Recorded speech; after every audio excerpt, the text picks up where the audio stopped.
नमस्कार, स्वागत है स्टडी विद आर के गौतम यूट्यूब चैनल में। आज पढ़ेंगे भारत की जलवायु से महत्वपूर्ण प्रश्न जो जूनियर शिक्षक भर्ती, यूपी टेट, सी टेट सभी परीक्षाओं के लिए महत्वपूर्ण होगा। तो शुरू करते हैं। पहला प्रश्न है कि भारत की जलवायु की सबसे महत्वपूर्ण विशेषता कौन सी है? हवाओं का मौसमी परिवर्तन, या वर्ष भर लगातार वर्षा, या पवनों की दिशा में परिवर्तन, या ग्रीष्म एवं शीतकालीन पवनों का प्रभावी होना। तो इसका सही आंसर हो जाएगा पवनों की दिशा में परिवर्तन। अगला प्रश्न है, भारतीय मानसून का वर्णन सबसे पहले किस अरबी विद्वान ने किया? अल बरूनी, या फिर अल मसूदी, या अल अहमदी, या इब्न खुरदादबे। तो इसका सही आंसर हो जाएगा अल मसूदी द्वारा सबसे पहले मानसून का वर्णन किया गया। अगला प्रश्न है, निम्नलिखित में से कौन भारतीय मानसून को प्रभावित नहीं करता? El Nino, jet stream, Tibet का पठार, या गल्फ स्ट्रीम। तो इसका सही आंसर हो जाएगा गल्फ स्ट्रीम। अगला प्रश्न है, अमृतसर की अपेक्षा निम्न अक्षांशों पर स्थित होने के बावजूद शिमला अधिक ठंडा है क्योंकि? शिमला में अत्यधिक हिमपात होता है, या फिर शिमला में वायु दाब अधिक है, या फिर यह उच्च तुंगता पर है, या फिर शिमला में अत्यधिक वर्षा होती है। तो इसका आंसर है यह उच्च तुंगता पर है। अगला प्रश्न है,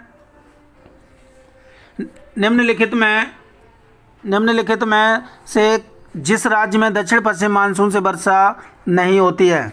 तो किसमें नहीं होती है? राजस्थान, तमिलनाडु, कर्नाटक, या पंजाब। तो इसका सही आंसर हो जाएगा तमिलनाडु। अगला प्रश्न है,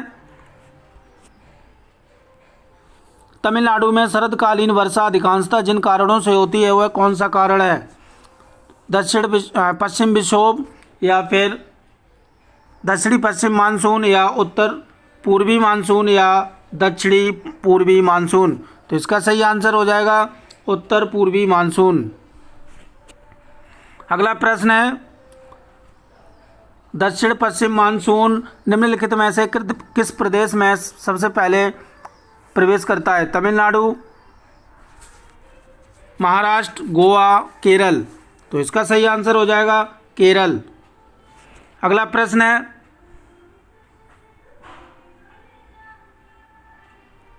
देश के किस भाग में मानसून के अरब सागर एवं बंगाल की खाड़ी दोनों की शाखाओं से वर्षा होती है? मध्य प्रदेश, बिहार, पंजाब, उड़ीसा। तो इसका सही आंसर हो जाएगा पंजाब। अगला प्रश्न है, असम, पश्चिम बंगाल तथा उड़ीसा राज्यों में मानसून पूर्व आने वाली तड़ित झंझाएं निम्न में से किस नाम से जानी जाती हैं?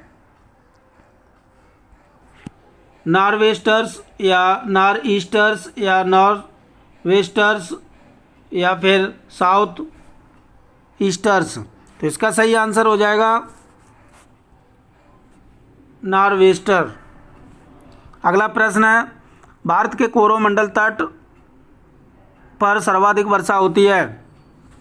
जनवरी फरवरी में, जून सितंबर में, या फिर मार्च मई में, या अक्टूबर नवंबर में। तो इसका सही आंसर हो जाएगा अक्टूबर नवंबर में।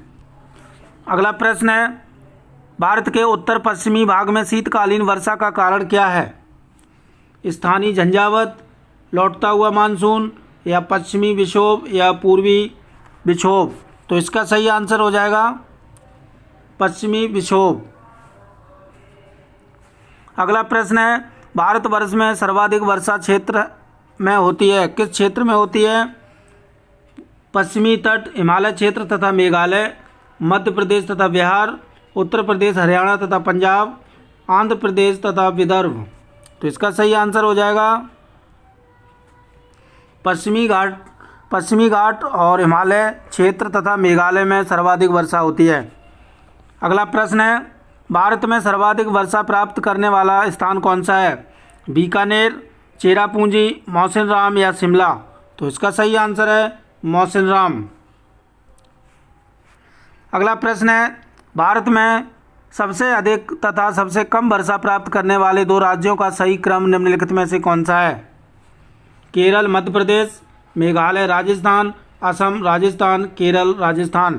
तो इसका सही आंसर हो जाएगा मेघालय तथा राजस्थान। अगला प्रश्न है, मौसिनराम और चेरापूंजी में अधिक वर्षा होती है क्योंकि यहाँ निम्न दाब रहता है, यहाँ सदा भाप भरी हवाएं चलती हैं, या फिर यहाँ वर्ष भर वर्षा होती रहती है, यहाँ की पहाड़ियाँ कीप की आकृति की हैं। तो इसका सही आंसर हो जाएगा यहाँ की पहाड़ियाँ कीप की आकृति की हैं। अगला प्रश्न है, दिल्ली में अधिक वार्षिक तापांतर का कारण क्या है? तो इसका वार्षिक तापांतर का कारण है समुद्र से अधिक दूरी। अगला प्रश्न है, भारत के किस भाग में सर्वाधिक दैनिक तापांतर पाया जाता है? पूर्वी तटीय प्रदेश में, छत्तीसगढ़, मैदान के आंतरिक क्षेत्रों में, या अंडमान द्वीपों में, या फिर राजस्थान के मरुस्थलीय क्षेत्रों में। तो इसका सही आंसर हो जाएगा राजस्थान के मरुस्थलीय क्षेत्रों में। अगला प्रश्न है, जम्मू कश्मीर में होने वाली शीतकालीन वर्षा का कारण कौन सा है? लौटता हुआ मानसून, पश्चिमी विक्षोभ, स्थानीय पवनें, या फिर शीतकालीन मानसून। तो इसका सही आंसर हो जाएगा पश्चिमी विक्षोभ। अगला प्रश्न है, निम्नलिखित में से किस स्थान पर सबसे कम वार्षिक वर्षा होती है? बेल्लारी में, जैसलमेर में, जोधपुर में, या लेह में। तो इसका सही आंसर है लेह में। अगला प्रश्न है, यदि भारत में कर्क रेखा के स्थान पर विषुवत रेखा होती तो यहाँ की जलवायु पर क्या प्रभाव पड़ता? अधिक ताप एवं कम वर्षा, अधिक ताप एवं अधिक वर्षा, या फिर कम ताप एवं कम वर्षा, या फिर कम ताप एवं अधिक वर्षा। तो इसका सही आंसर हो जाएगा अधिक ताप एवं अधिक वर्षा। तो ये थे महत्वपूर्ण 20 प्रश्न अच्छे लगे हो तो like, subscribe, share, bell icon जरूर दबाएं। Thank you.